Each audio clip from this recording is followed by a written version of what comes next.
আমরা পাপ থেকে মুক্ত নই। সেই জন্য আমরা কি করব? পাপটাকে কাটাবার জন্য চৈতন্য মহাপ্রভু একটা বিধান দিয়েছেন। কি বিধান দিয়েছেন? হরে নামেব হরে নামেব হরে নামেব কেবলম। শুধু হরিনাম হরিনাম হরিনাম। এই পৃথিবীতে আপনি যতই যা কিছু করুন, হরিনাম যদি আপনি না করেন, কেউ এই পৃথিবী থেকে পরিত্রাণ পাবে না। না লেখা আছে, শাস্ত্রে উল্লেখ আছে। কলির মানুষ অত্যন্ত সংকীর্ণ মানসিকতা, অল্প আয়ু।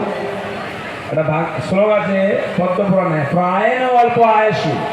কলিযুগের মানুষের আয়ু অত্যন্ত অল্প। সত্য তেতা